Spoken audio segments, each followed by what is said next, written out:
Bonjour à tous. Et donc, nous continuons notre quête de comprendre notre âme. Qu'est-ce que nous faisons sur Terre? Quel est le but? Pourquoi Dieu nous a envoyés sur Terre? Nous sommes en plein milieu du 4e chapitre.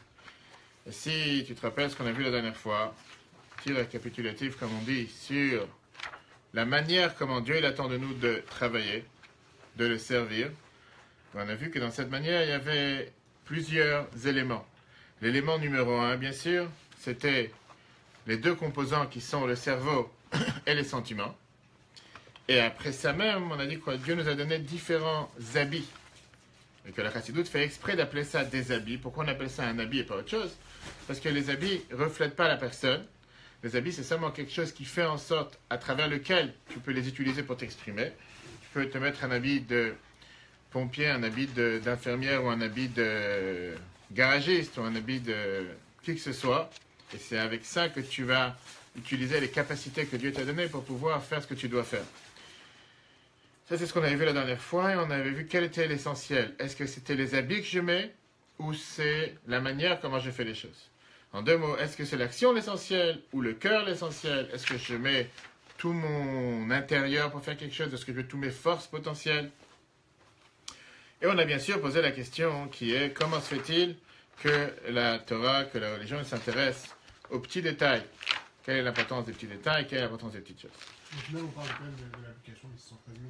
Et c'est ce qu'on a vu justement, c'est ce qu'on va voir aujourd'hui plus profondément, que la seule manière, comment Dieu il attend de toi, de pouvoir s'attacher à Dieu, de faire ce que Dieu demande de toi, puisqu'il est infini, intouchable, on va dire, la seule manière c'est de faire ce qu'il te demande. Et en faisant ce que Dieu te demande, automatiquement tu t'attaches avec Dieu. Parce que sans ça, tu ne peux pas t'attacher avec Dieu. Ça c'est ce qu'on avait vu la dernière fois, et on avait vu qu'il y avait les deux différentes manières entre le cerveau et les sentiments, l'intellect, la connaissance, et bien sûr les différents 7 attributs que Dieu nous a donnés, comment le servir.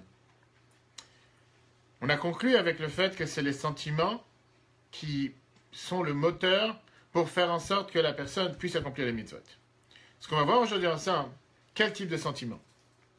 On a vu qu'on a 2 types de sentiments généraux, qui est chesed et gvura, bonté et rigueur, qui représentent la Torah, l'amour et la crainte de Dieu.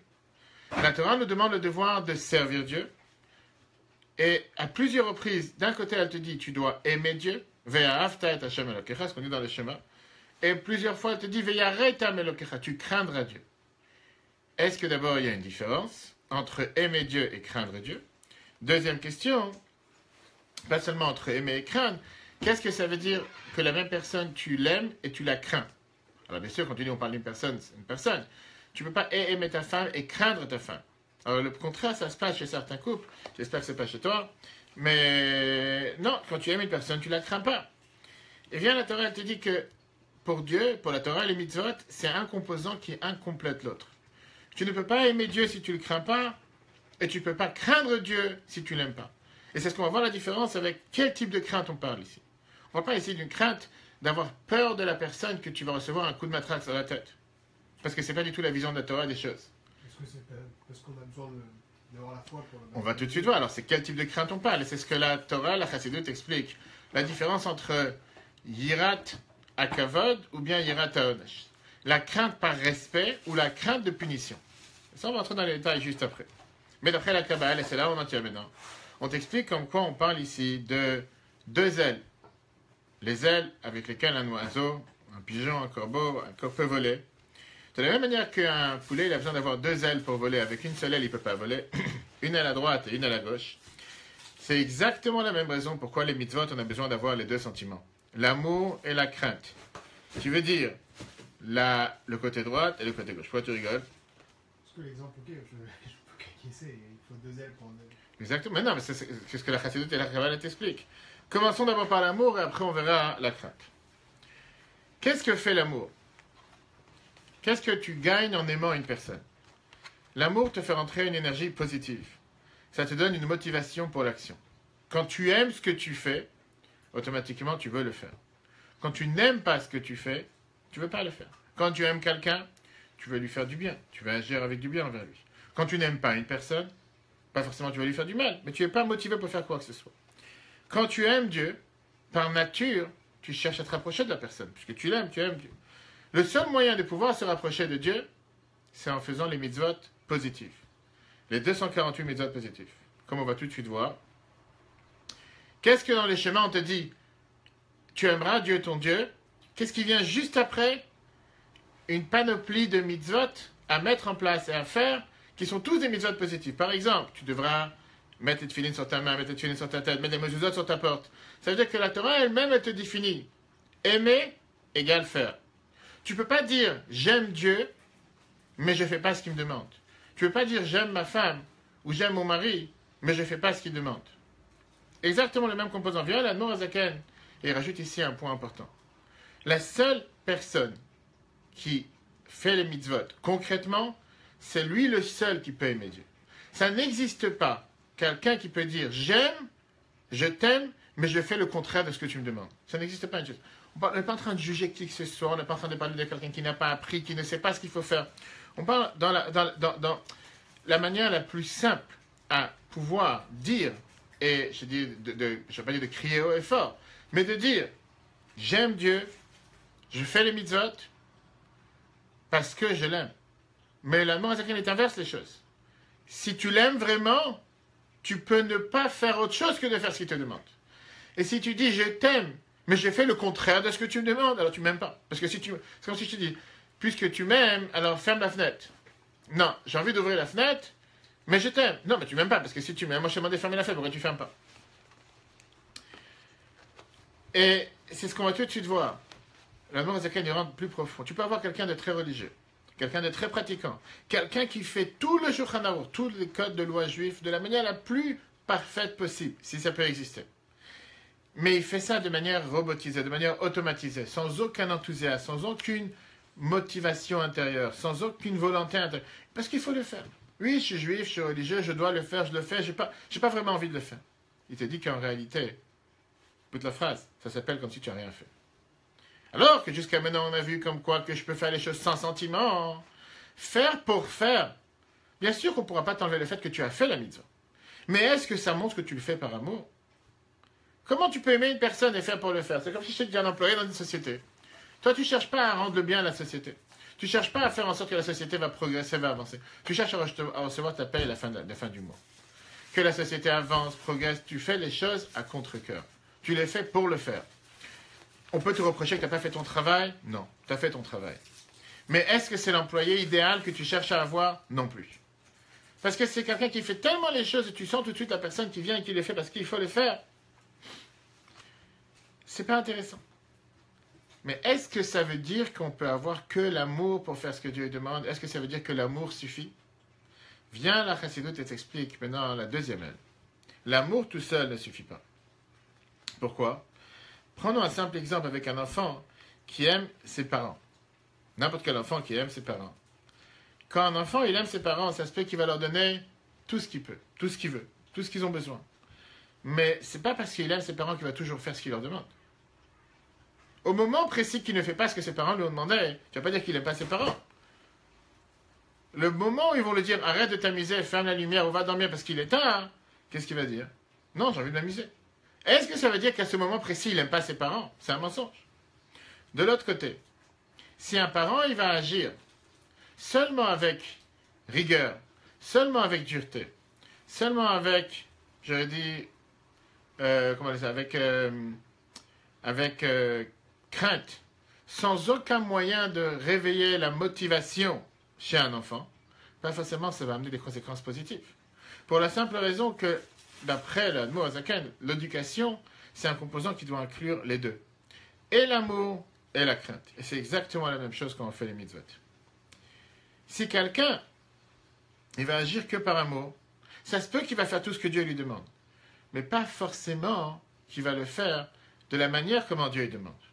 Par exemple, quelqu'un qui aime tellement Dieu, il se dit Shabbat, pas Shabbat, quelle différence? Moi je kiffe, je vais à la prière, je vais à la synagogue, j'adore. Laisse-moi Shabbat de côté, l'essentiel c'est que je fais mon kiff parce que j'adore Dieu, j'aime bien chanter, j'aime bien prier. C'est bien. Il va se dire je peux aller voir un juif qui n'est pas pratiquant, qui n'est pas religieux, je vais tout faire pour le rapprocher à la Torah, même si pour ça je vais utiliser des choses qui ne sont pas forcément cachées. Je vais donner la tzedaka, je vais aider tout le monde, même si au passage je fais des choses interdites.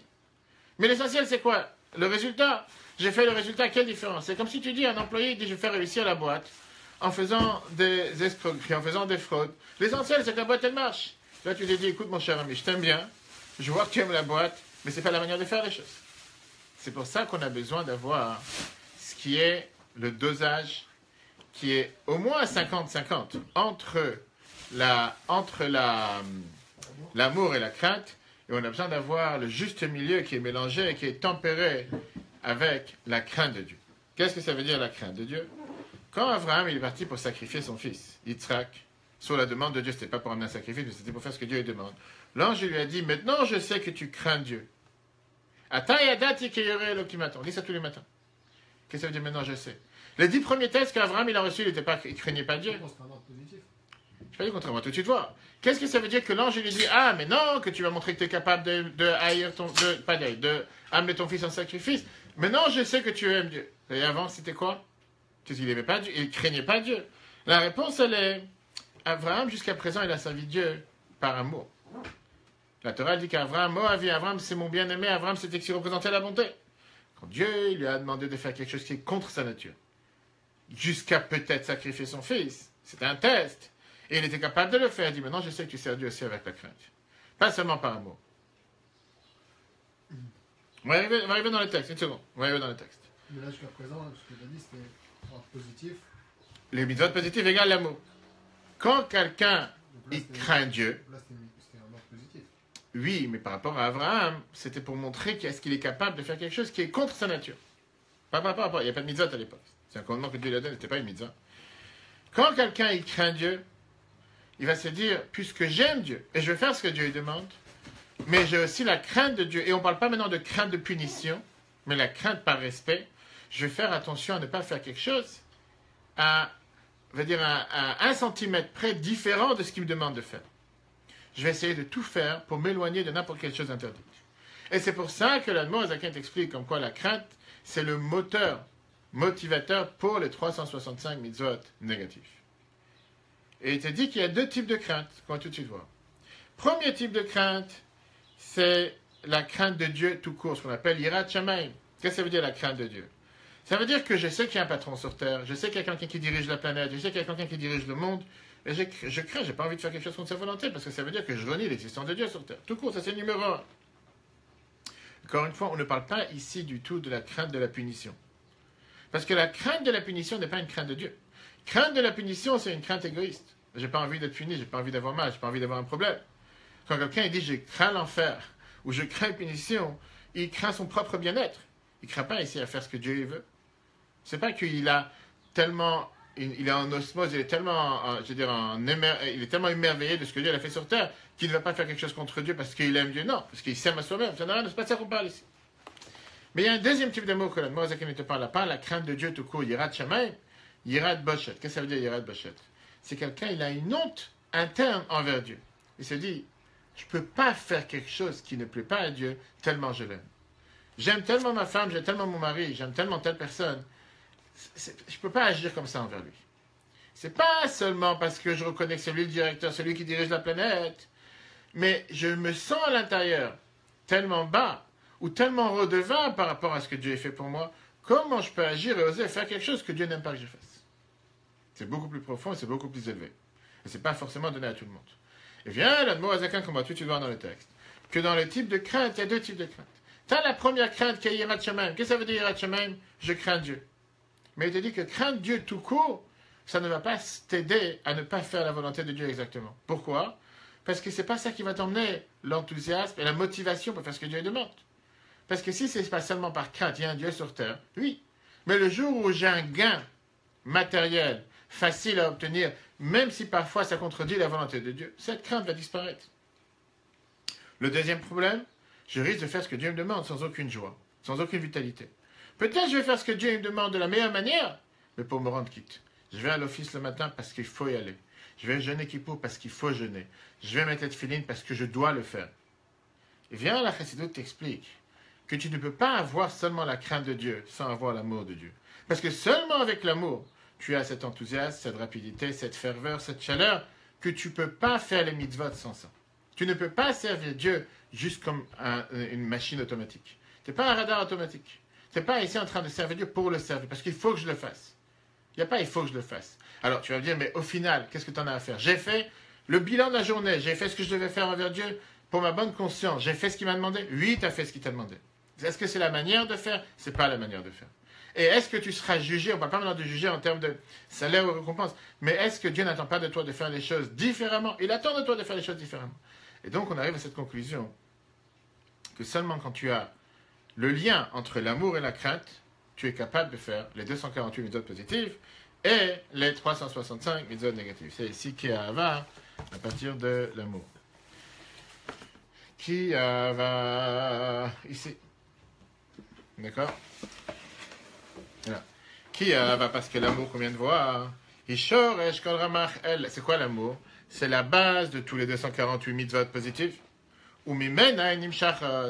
Et cet amour de Dieu, c'est par cet amour que découlent tous les mitzvot positifs.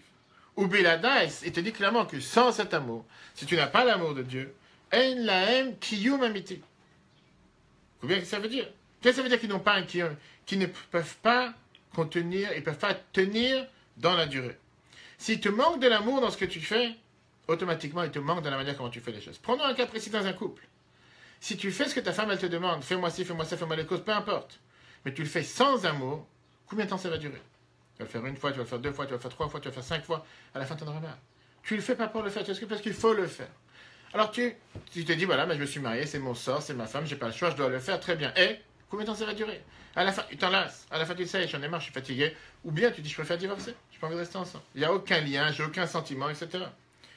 Et il te dit ici les phrases qu'on a dit tout à l'heure. Qui a Mekaiman, celui qui accomplit les mitzvot be'emet, sincèrement, avec vérité.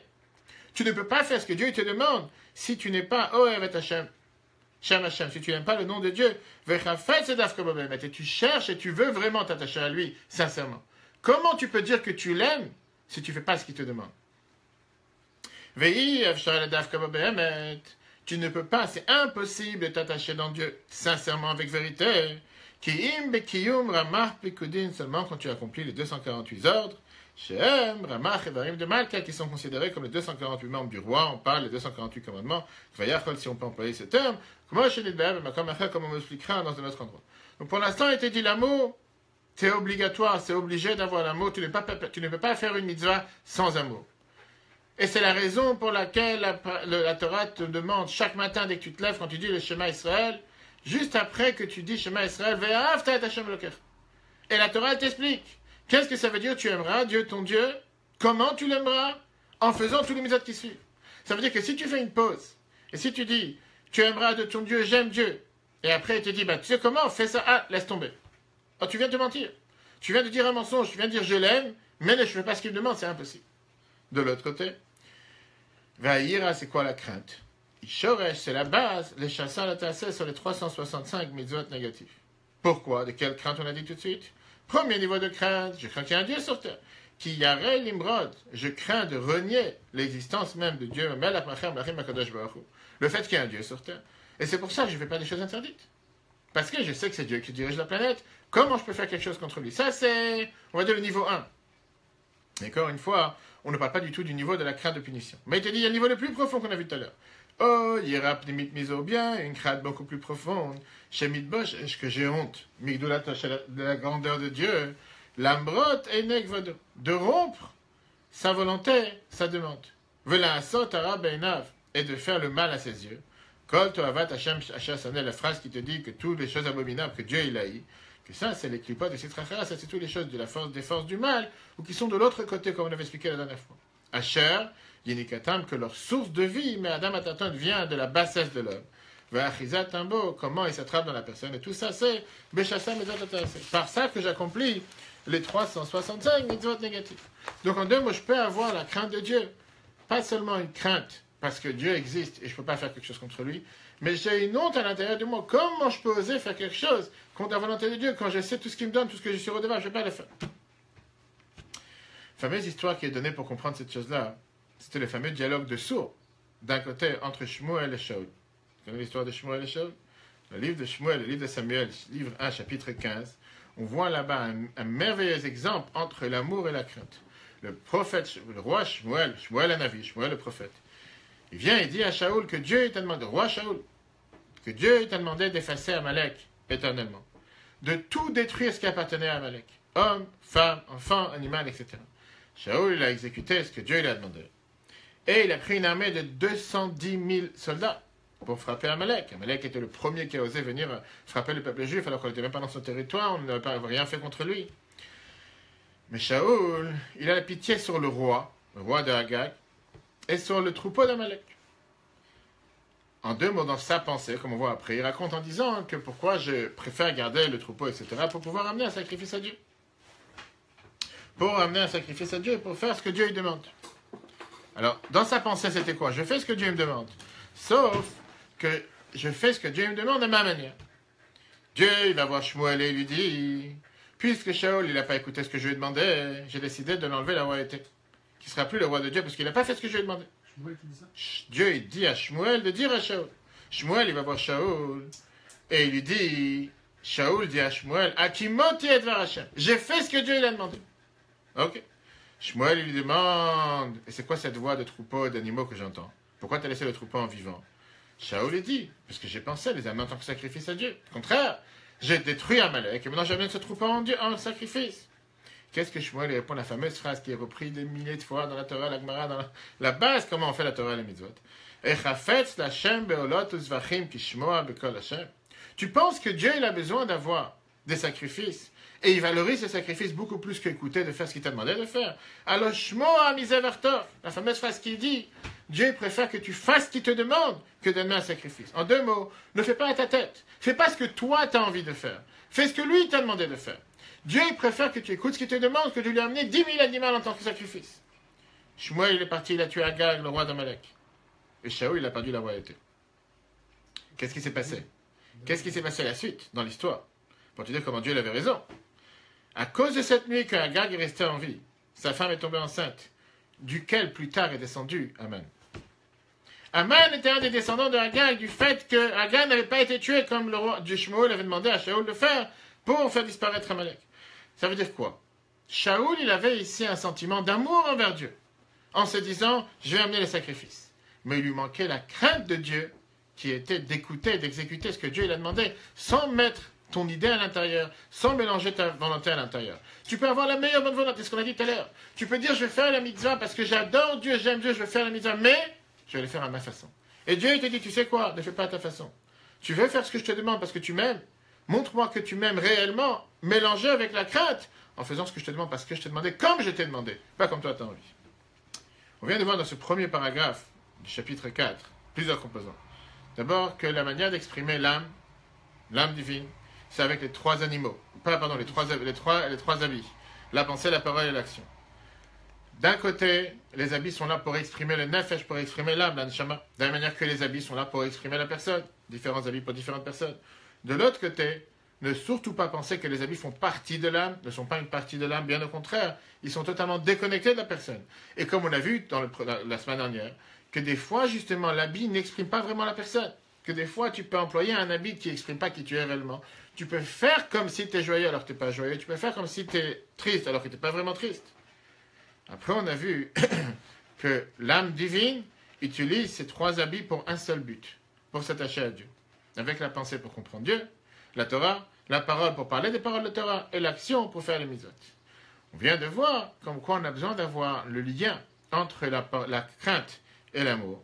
La crainte t'amène de faire les mitzvot de manière active et l'amour t'amène de faire les mitzvot de manière négative. Qu'est-ce que ça veut dire négative? Les 365 mitzvot qu'il ne faut pas faire. Comprendre que la pensée, que les habits ne font pas partie de l'âme, c'est quelque chose qui est énormément important pour la suite, pour pouvoir comprendre comment et combien on a le devoir de contrôler ces habits. De la même manière que je peux choisir quel habit mettre aujourd'hui, et je peux me déshabiller de cet habit et mettre un autre habit. Exactement la même chose, c'est avec les habits de l'âme, que je peux habiller ces habits et changer ces habits en fonction de ce que je vais utiliser et de ce que je vais faire. Ça, c'est quand on parle des habits. Quand on parle du cerveau et des sentiments, c'est déjà totalement différent. Parce que le cerveau et les sentiments, c'est quelque chose que je ne peux pas changer. Je ne peux pas changer mon cerveau, je ne peux pas changer mes sentiments. Par exemple, prenons la colère. Et par rapport à la colère, on va voir comment on peut se contrôler par rapport à toutes les autres choses. Chacun d'entre nous s'énerve de temps en temps. Il y en a que c'est des gens nerveux par excellence. Il y en a qui s'énervent dès qu'ils rentrent à la maison le soir pour s'exciter sur leur femme au lieu de s'exciter sur leur secrétaire. Je ne parle pas de toi. Chacun s'énerve. Il y en a plus. Il y en a qui attendent d'arriver au bureau pour s'énerver parce qu'ils ont subi hier soir à savoir des atrocités à la maison. Ils n'ont pas mangé, ils ne sont pas contents. Peu importe ce qu'il leur plaît. Des fois, quelqu'un il est tellement coléreux que tu penses que tu ne peux pas même contrôler. Il est incontrôlable. Des fois, la colère a une emprise sur la personne à tel point qu'elle peut dégénérer des dégâts collatéraux graves. En quelques instants. Et quand tu réfléchis froidement, 10 minutes, un quart d'heure plus tard, qu'est-ce qui s'est passé? Qu'est-ce que tu as vu? Tout cassé, je mets tout en l'air, je casse l'ordinateur, je casse, je jette, et qu'est-ce que tu as changé par rapport au problème précis qui s'est posé avant? Non, mais au moins j'ai montré comment je suis énervé. Et alors? Qu'est-ce que tu as gagné avec ça? C'est pas des gens qui s'excitent, c'est un feu rouge, un stop, entre voitures. Qu'est-ce que tu as... Quelqu'un va dégénérer. Combien de fois quelqu'un va s'énerver? Il va dire n'importe quelle bêtise sur Terre. Qu'il n'a pas pensé un instant ce qu'il va dire. Qu'est-ce que t'es folle? Qu'est-ce que t'es tordu? Qu'est-ce que t'es moche? Peu importe ce qu'il va traiter sa femme de tous les noms. Ou son mari. Et quand tu remets la cassette en replay, il dit mais j'ai jamais dit une chose pareille. Mais j'ai jamais pensé un instant à ce que j'ai dit. Ah, pourquoi tu l'as dit? Parce que des fois c'est trop tard. Le fait que tu étais tellement coléreux, tu as commencé à dire tout et n'importe quoi sans réfléchir à l'instant à ce que tu dis. Alors la question que la Mourazakin te fait réfléchir, est-ce que je peux contrôler la colère? Est-ce que j'ai la possibilité de pouvoir contrôler, maîtriser la colère? Ou bien c'est quelque chose qu'une fois que tu as appuyé sur le bouton play, c'est terminé. Il n'y a pas de bouton pause, il n'y a pas de bouton stop. Et si tu as appuyé le bouton stop, les dégâts collatéraux qui viennent d'être faits, c'est déjà trop tard. Plusieurs réponses. On peut dire que ça dépend de qui peut contrôler sa colère, quel type de colère, quand tu peux contrôler ta colère, etc. Et pour avoir la réponse par rapport à ce qu'on vient de voir, il faut d'abord comprendre qu'est-ce qui se passe quand tu deviens en colère. La colère, c'est un sentiment ou ça fait partie de l'intellect? La colère elle-même fait partie du cœur. Le cerveau ne vient pas en colère. Le cerveau, il t'a fait réaliser que tu dois te mettre en colère. Il t'a décidé d'appuyer sur le bouton colère, mais la colère ne dépend pas du cerveau, elle dépend plutôt du sentiment, plutôt du cœur. Comment tu exprimes la colère? Pas avec ton cœur, avec la parole, des cris, des insultes, avec des fois les actions, en touchant l'autre, en faisant du mal à soi-même. Ça veut dire que le sentiment qu'il y a dans le cœur s'habille dans la parole et dans l'action. Comment maintenant contrôler sa colère? Sur le sentiment de colère, je suis très en colère, je ne peux pas régler, je ne peux pas contrôler ce sentiment, parce que le sentiment fait partie de mon âme. Mais la manière, l'habit que je vais utiliser pour exprimer cette colère, ça je peux lui changer l'habit. Qui veut dire, puisque la colère s'exprime à travers mes habits, qui sont la parole et l'action, sur la pensée, on en parlera dans le chapitre 12, j'ai un contrôle total sur les habits, et je peux contrôler les moyens par lesquels je vais exprimer ma colère. Pourquoi? Parce que ce qu'on vient de voir dans ce chapitre, les habits ne font pas partie de l'être humain lui-même. Ce n'est pas moi-même. C'est un habit par lequel je m'exprime. Je peux déshabiller l'habit de la parole, qui veut dire, je décide de ne pas parler. Et d'ailleurs, c'est ce qu'on avait toujours vu. Parce que le rabbi conseillait à des gens qui sont en colère de se taire 60 secondes. Le fait de ne pas parler pendant 60 secondes, automatiquement, tu as changé d'habit. Je peux décider de prendre un habit d'une parole plus raffinée et pas une parole grossière. Je peux ne pas mettre l'habit de l'action et automatiquement de ne pas agir, de me retenir. Je peux changer l'habit de l'action à la place d'agir envers l'autre, puisqu'il m'a mis en colère. Je pourrais agir envers l'autre avec bienveillance. Malgré qu'il m'a mis en colère, je ne fais pas mal contre lui. Qu'est-ce qu'on vient de voir de ce chapitre 4? Quand la prochaine fois je deviens en colère, on doit réfléchir un instant et décider quel habit je vais utiliser. Dire que je peux ne pas être en colère, je suis en colère. Mais est-ce que j'ai eu le moyen de contrôler comment je exprime cette colère? Ou si je ne l'exprime pas, ça dépend de moi. Ça, c'était par rapport au premier paragraphe du chapitre 4. La prochaine fois, on verra la suite qui est, quel est le plus important alors? Être un juif dans le cœur ou être un juif dans l'action?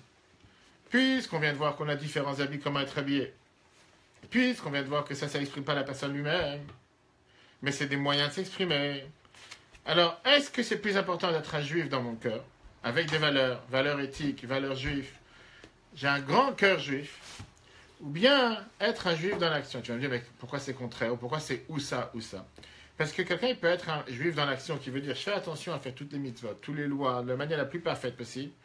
Mais la question qui est demandée à travers ça, c'est est-ce que le plus important, c'est la tête ou les sentiments? Est-ce que le plus important, c'est les habits que je mets ou c'est la tête que je réfléchis derrière? Alors, quand on parle par exemple de la circoncision, la fameuse histoire avec le Tzemach Tzedek, qu'une fois dans sa ville, il y avait une personne qui devait faire la circoncision de son fils, et il y avait deux personnes. Il y avait deux personnes qui pouvaient faire la circoncision. Un qui était plus âgé, mais qui connaissait toutes les pensées kabbalistiques, talmudiques, tout ce qu'il faut penser quand on fait la circoncision, et toutes les grandes prières.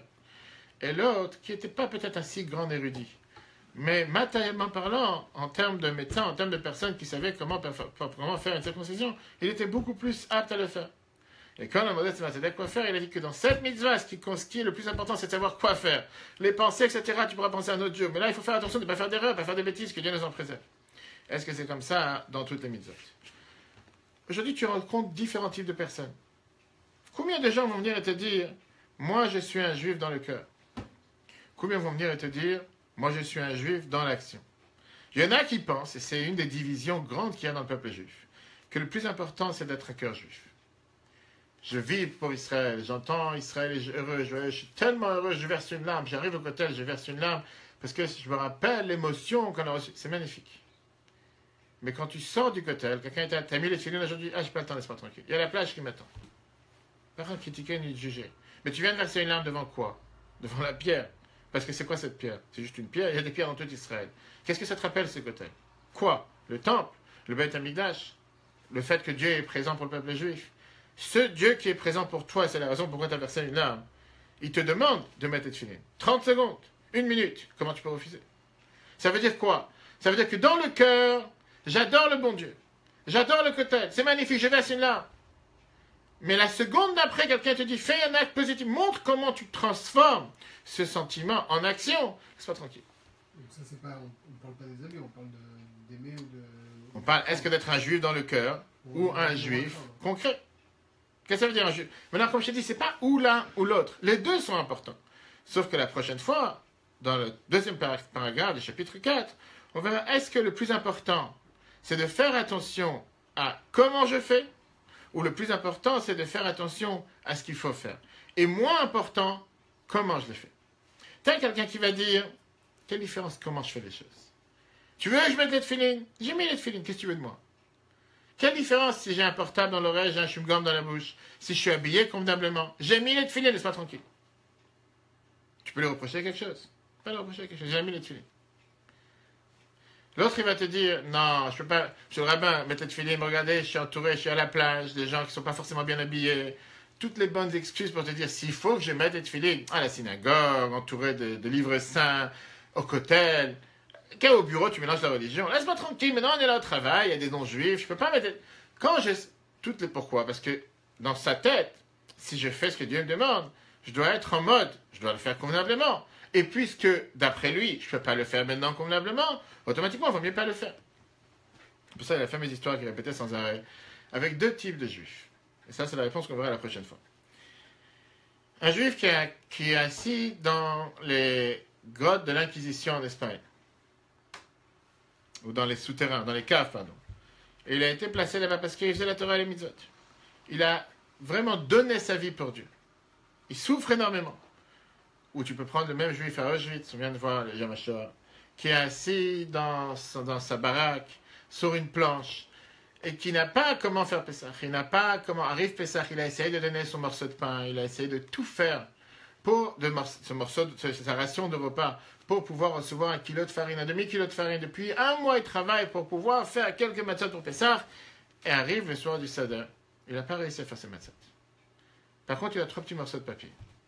Il a décidé de prendre les 3 morceaux de papier, et 1, 2, 3, il écrit dessus.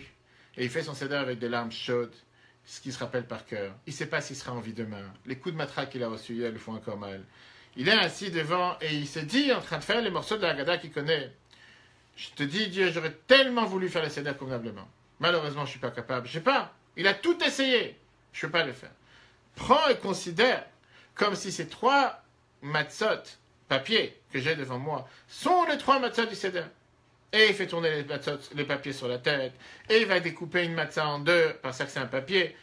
Concrètement, ça, c'est son Seder. Il n'a rien d'autre. Il a tout fait. Et il risque sa vie même pour ce qu'il est en train de faire. Ça, c'est un épisode. Prends un autre juif qui est parti à Marbella, ou va savoir n'importe quel autre endroit, ou à Ibiza, ou à Barcelone, ou n'importe quel autre endroit en Espagne, en grec. Il arrive à la table. 20 sortes de viande sur la table.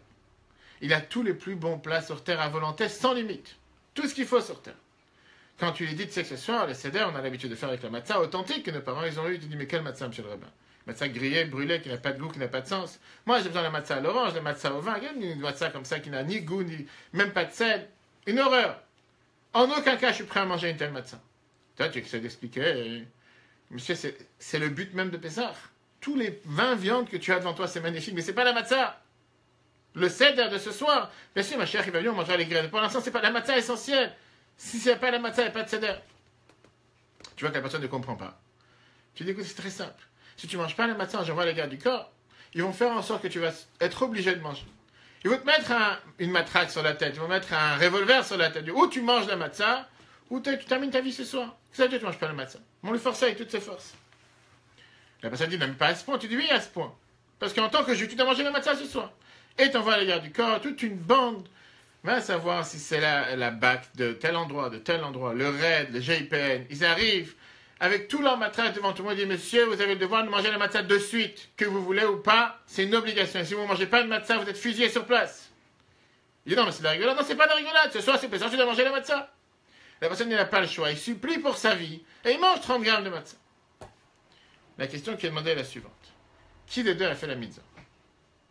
Est-ce que celui qui était sur sa baraque à Auschwitz, qui n'avait pas la matzah, qui n'a pas mangé la matzah, qui a fait tout ce qu'il pouvait, il a risqué sa vie pour pouvoir le faire. Depuis un mois, il mange presque pas, il donne ses portions de manger pour pouvoir le pouvoir. Mais concrètement, ce soir, il a fait ou il n'a pas fait? Ou le deuxième, qu'il a tout fait pour ne pas le faire, et qu'il a été forcé, parce qu'il n'avait pas le choix, il était obligé de le faire, et lui, il a mangé la matzah. Qui, on ne parle pas maintenant de juger, mieux, qui concrètement a fait la mitzvah? La réponse est très simple. On va parler de ça longuement la prochaine fois. Si tu regardes de manière halachiquement parlant, un il a mangé, l'autre il n'a pas mangé. Tu montes et tu descends. Un il a mangé la matzah. Pour ça, il a fait ce que Dieu lui a demandé de faire ce soir. L'autre il n'a pas mangé. Tu parles en termes de récompense. Tu parles en termes de salaire. Tu parles en termes de mérite. C'est notre monde. Tu ne pourras pas lui enlever le fait qu'il a mangé la matzah. Il a mangé. Mais est-ce que c'est la manière comment on doit faire les mitzvot? Est-ce que c'est ce que Dieu il attend de nous? Vivement que je m'en débarrasse de cette prière. Vivement que je me débarrasse de cette filine. C'est pas dans mon emploi du temps aujourd'hui. J'ai tellement d'autres choses à faire. J'ai pas pensé à ça. Ah, j'ai rencontré un juif qui m'a demandé ma tête filine. C'est pas le moment. Laisse-moi tranquille. Viens plus tard. On est en train de manger. Il vient d'amener le premier plat. Laisse-moi plus tard. Devant tout le monde. Je vais avoir la honte. Repousse. Il arrive. 8h30. Je t'en supplie. Reste quelques minutes. Qu'est-ce que tu m'énerves avec tes histoires? Viens, on les met. Laisse-moi tranquille. Il y a des amis. Qu'est-ce que tu veux de lui? Ça, c'est ce qu'on va voir la prochaine fois. Est-ce que l'essentiel, c'est être un juif de cœur ou un juif d'action? Comme je dis, c'est deux grandes idées. Est-ce que ça veut dire qu'on peut être l'un sans l'autre? Non. Est-ce qu'on ne peut pas être les deux ensemble? Non.